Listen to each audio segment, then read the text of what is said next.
Welcome to the Plant Spirit Podcast on connecting with plant consciousness and the healing wisdom of nature. I'm your host, Sara Artemisia, and I'm delighted to introduce our next guest to the show today. Geri Littlejohn is a flute player and crafter and founder of Wicozani Flutes, where she brings woodworking and soulcraft together in honor of music and the spirit of nature. Honoring nature, deep connection, and spirit, Geri weaves together the wisdom of the trees with the prayer of breath through the flutes she's been making for 30 years in sacred reciprocity. So, Geri, thank you so much for joining us today. Such an honor to have you here. Thank you so much for inviting me. It's been so wonderful to connect and learn more about your incredible relationship with trees and the breath and how you work with them together to create and play flutes. And I know one of the biggest things in your journey with making flutes and with the trees is about this aspect of reciprocity. And so I was curious if you could share with us a bit about, in your experience, what is the reciprocal nature of our relationship with trees? Well, at the most elemental space, it's each and every breath. I mean, like, water is life, and then water moving through trees is also life. And that without trees, there's no breath. And then there's the part where the reciprocity of the in-breath and the out-breath being exchanged between us and all of our green relations. And so we need each other. You know, there's that part of, deep relationship and how it's often overlooked. There's so many practices of taking a breath and centering, putting our feet on the ground and rooting. Well, where do we learn that from, right? All of these are things that we learn from the trees about, get rooted. At least for me, because trees are my primary teachers. I'm sure other plants teach us that as well. And then also that part of, put the head up, reaching for the heavens, receiving the light from above, feet rooted down. So there's so many places of reciprocity where in acknowledgement, then there's so much that we can learn, simply by having our eyes open and our ears open and our hearts open. Yeah. One of the things that you were sharing earlier as well was about your experience of trees teaching you about time, in a sense of the value of slowing down and moving more in the time of trees, which I absolutely love that. And was curious if you could share a bit about that, maybe a story or experience that you've had where the trees invited you to slow down and what they shared about that. Yeah. I feel like, even that part about the breath, where I might have known it scientifically, was whispered directly in my ears after playing flute. And so the same thing, one time I went to a redwood grove and I just had the most magical time being in the presence of these grandmothers and grandfathers. And I don't always walk with a flute. I often sing. And on this particular occasion, I went, finished my walk and it was beautiful and lovely. And I was that whole moist grove feeling and felt so held. And I went back to my car and the whisper was like, no, actually, you should bring a flute, go back in. So I took a redwood flute with me into the grove, and it was a nice low bass flute. And I'm playing this, singing and thanking these trees for the experience and thanking them for their lives and just acknowledging their age and their wisdom. And I hear this voice that says, daughter, if you want us to listen, play even slower. So I just dragged the notes out. I was like, oh. And it really just made me think about the ages of trees and the experience of, and how like the life cycle of a tree, how many trees, if left to themselves, will long outlast, they have much longer life cycles than humans do. And so there's that part of respecting like these elders. And so I kind of looked in that area. And then, another time I was looking at other trees and watching like trees moving and the flexibility of trees. And I was like, oh, right. They also understand us as humans when we move fast, because when they're first growing, like that sprout, they sprout up, they grow very, so fast for the first number of years. And, as I was doing that, I was thinking about as a flute maker and player, that this tree, which finds new form and new life in my hands as a flute, that when I'm holding it, if I take the time with respect and connection to tune into this particular tree, then I can acknowledge that from a stationary place, a tree is keenly aware of all of the cycles, from the smallest ones, like moment by moment, like whether the sun is shining or clouds come by, and just the day to day and how that's imprinted in the wood. And then also the larger cycles, the lunar cycles, the seasonal cycles, the droughts, like the longer drought or lush seasons, all is there in the wood grain. And then taking that as I'm doing this more like, oh, right. And then like the patterns of the stars overhead also are, it's all there. So in terms of, as a human trying to reconnect to that cyclical nature of time and go deeper and deeper and deeper with it, then my relationship with the trees takes me there even more. I feel that the trees, how they're like a bridge to understanding these larger cycles that we are a part of innately and it's so embedded in our DNA, that understanding, and how with so much happening on the layers of social conditioning, that understanding can sometimes be lost, and how the trees help us reconnect with that. I really feel that too. Yeah. On so many levels, even just visually, like watching them, put their, as I would say, when I lived in North Carolina, where the way more deciduous trees, and that they put their finery on for us, both in the spring, all the different kinds of colors of the new tender leaves coming out. And then at the end of the season, and just that, and the sound of how that changes, like if we're really paying attention, then the sound of the wind is different in different seasons. Like there's so many places to just really tap into, how much wisdom and also how much beauty trees like bring into our lives. Yeah, they really are so beautiful.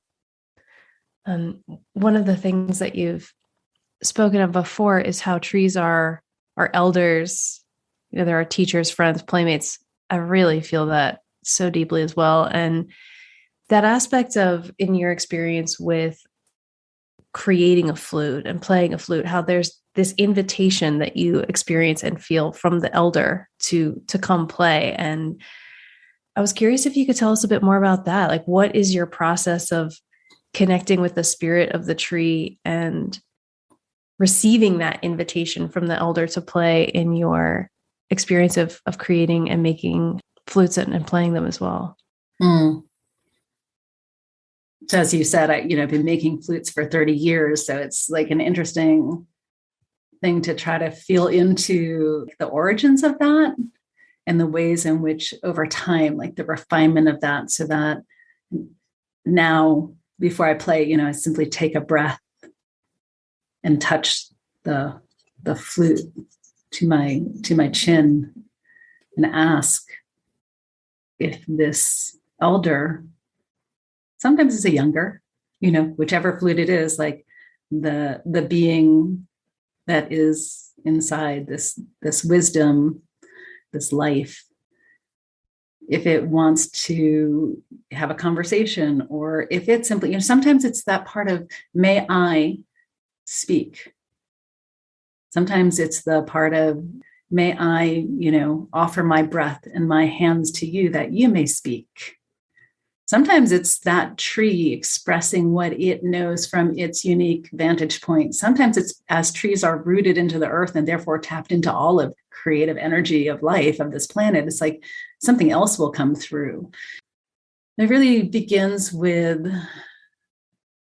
taking a breath, acknowledging the life force that is inside of me that comes from connection to everything outside of myself. And from that place of connectivity, acknowledging the particular type of tree, feeling into that individual tree, and then expanding beyond that. And you have an elder flute there with you here. Would you be open to sharing a bit about the journey of and process of making this particular flute? Yeah, sure. I harvest elderberry. I'll go to this particular place. As I was saying before, like trees have their experience of life, the birds singing, the weather. So then this elderberry once a year, it's the drum beat and the songs of renewal and all of the birds singing along, and and that expansive creative life force that's generated in service to the renewal of all life is then in these branches. And then currently when I'm making instruments now, I'm really attuning to the seasons.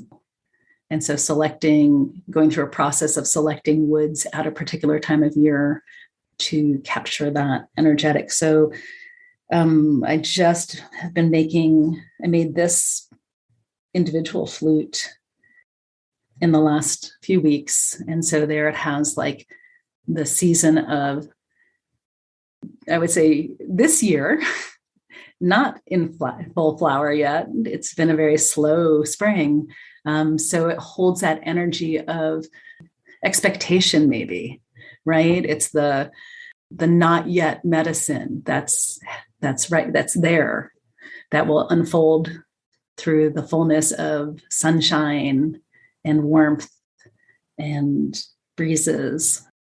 So then I will acknowledge the tree as I'm preparing to work to make the flute.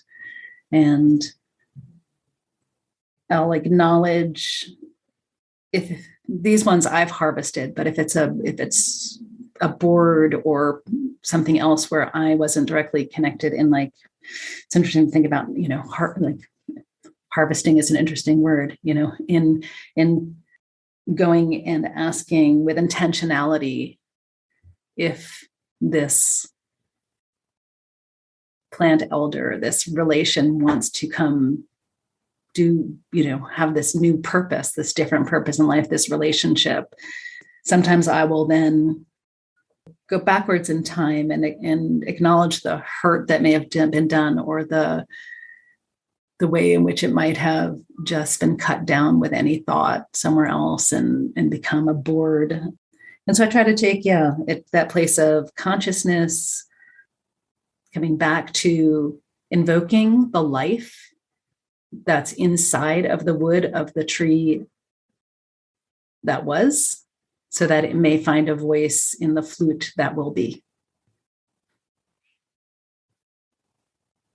So much of honoring the spirit and being of the tree in that process, I hear. Mm-hmm. Yeah. So powerful. Would you be open to playing some flute music on that elder flute as well? I'm open. Is she open? Yes, we would love to share a song. Amazing. Thank you.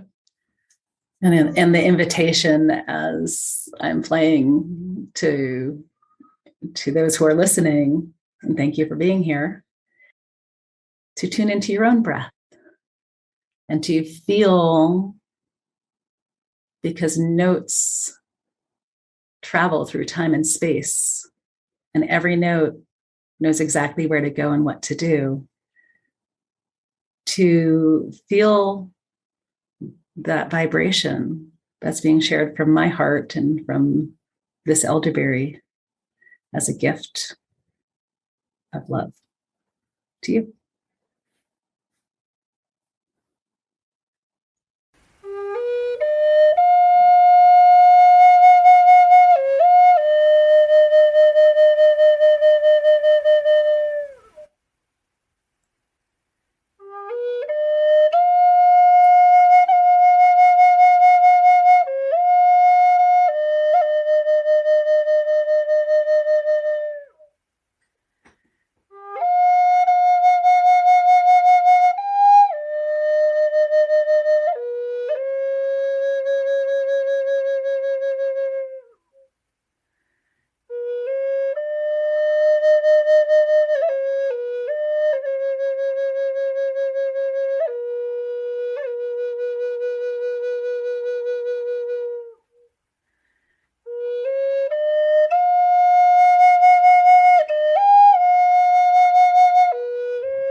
That's beautiful.